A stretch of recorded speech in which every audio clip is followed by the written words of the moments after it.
Are the Vedas true scripture? Are karma and reincarnation real? Maybe, but in my opinion, probably not. Out of all the religions on Earth, Hinduism is literally the least likely to be true in my mind. And while I've spent countless hours trying to learn about all the different theologies in Hinduism, their gods, Dharma, and the Vedas, it's still difficult for me to wrap my mind around how someone could genuinely say they believe in this religion. I'm sorry if I sound antagonistic in this video, but I want to name off a couple of reasons why I don't believe in Hinduism and contrast it with why I am personally a Christian. So, first of all, what is Hinduism? Right off the bat, we're asking a question that doesn't really have an answer. It's like asking, what do Christians believe about eschatology? Everybody and their grandma is going to have a different opinion, but when it comes to asking what Hindus believe, take those answers and multiply them by 1 billion.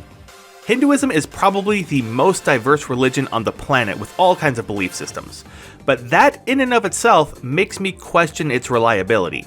They don't necessarily believe in anything. The three things that seem to be constants in Hinduism are karma, dharma, and reincarnation, but even those aren't necessary to be a Hindu. Heck, I could probably call myself a Hindu just by saying that what goes around comes around, even if I believe in Jesus. Now, Christianity has different denominations, but those pale in comparison to Hindu denominations. The difference between the Oriental Orthodox Church and the Eastern Orthodox Church, for instance, is that one believes that Christ is fully God and fully man, whereas the other believes that he's fully God-man. That's it.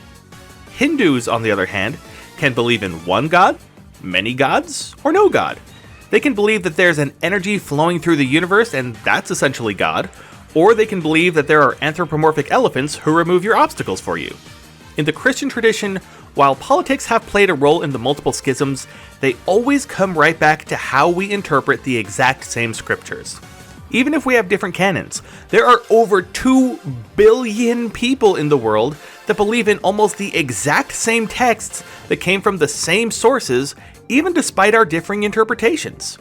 Meanwhile, you don't even need to believe in the Vedas to call yourself Hindu. I've heard from plenty of Hindus where the Vedas have literally no impact in what they believe. The most common answer I've seen as to why somebody is Hindu is because of either a connection to their culture or a connection to loved ones.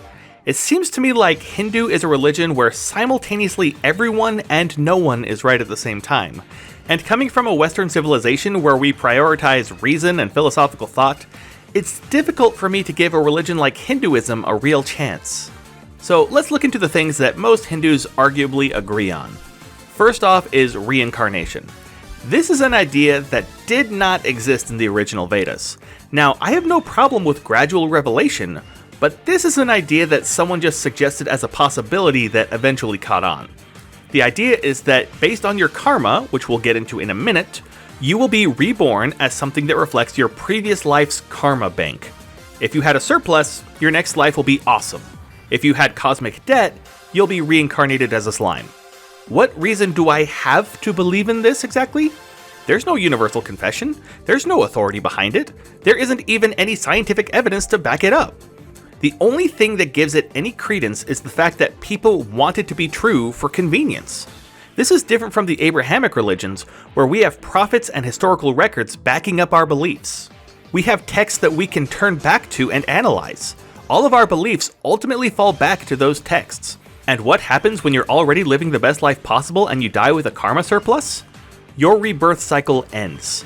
In most traditions, you would reconnect with Brahman, which is essentially the energy of the universe itself. In this scenario, you no longer exist, but rather your energy returns to the origin of that energy. Imagine a religion where winning the jackpot is essentially atheism turning out to be true. Again, why would I believe this in the first place? Why wouldn't I cut the middleman and go straight to atheism? Next we have karma. These are your good boy points. The word itself means action, and it's a reflection of what you do and why. Like, you can do good things for people because you're expecting to get a reward from it, and you can do good things just to be a nice person. Obviously, the latter will net you more punya, which is essentially positive Reddit karma. The main ways to get punya is to fulfill your duties and to uphold order, both morally and socially.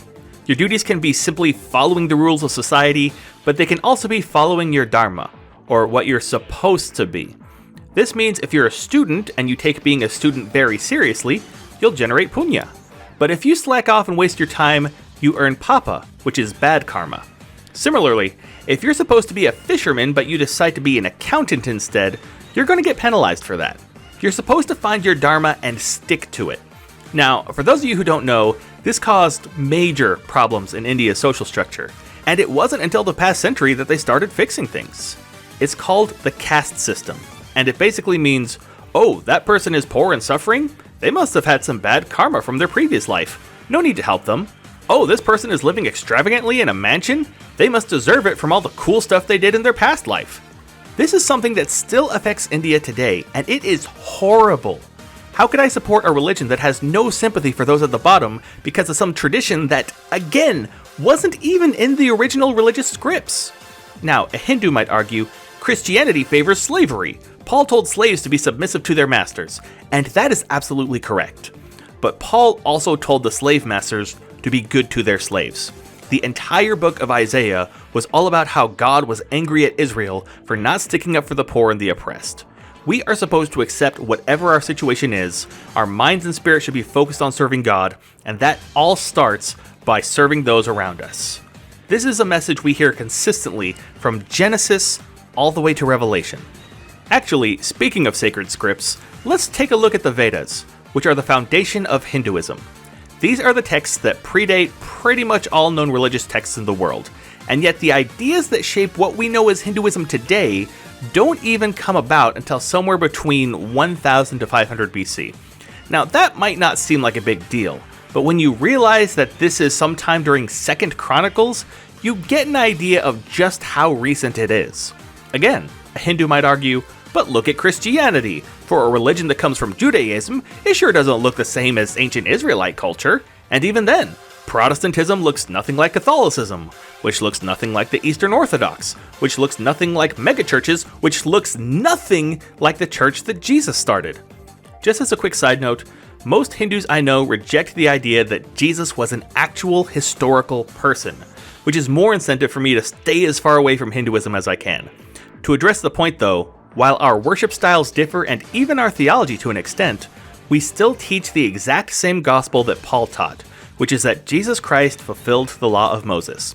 The foundation of our theology is still the Torah, the earliest of our religious texts, even if we built upon it over time. But Hinduism is predominantly known as a polytheistic religion, and at least some Hindus believe in multiple gods. So let's look at those.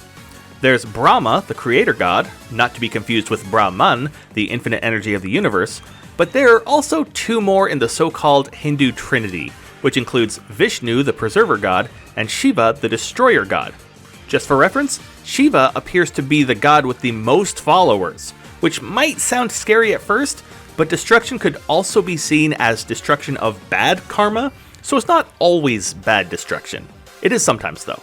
This brings up an interesting question though. So wait, I can just follow whichever gods I think are the coolest? Yeah, you can follow one of them or multiple. Where do these gods come from though? Well, Vishnu is actually in some of the earlier Vedic texts, but only as a side character, whereas Shiva came about centuries later. That's the thing about Hinduism though. It's like a group of kids gathered around a campfire with each kid adding to the next part of the story. It's not a religion of history backed up by verifiable evidence like Judaism or Christianity.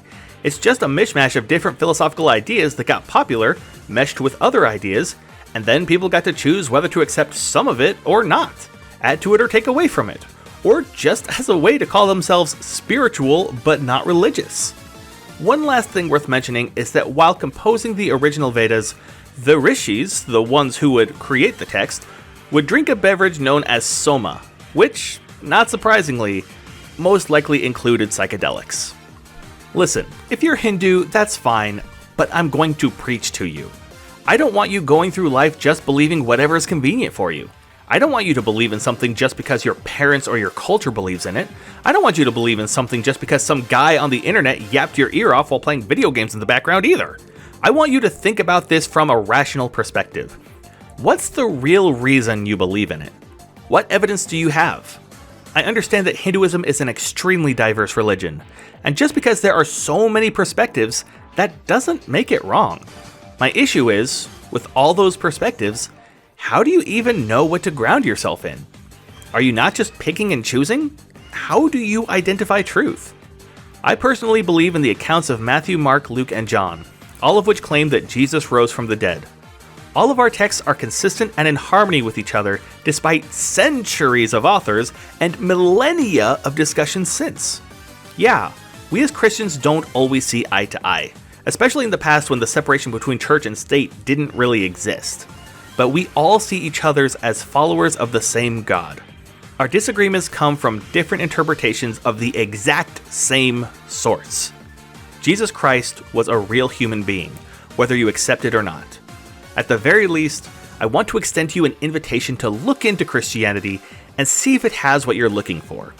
I genuinely believe that the only reason you wouldn't thank me in your next life is because you'd be too busy thanking the one who really saved you.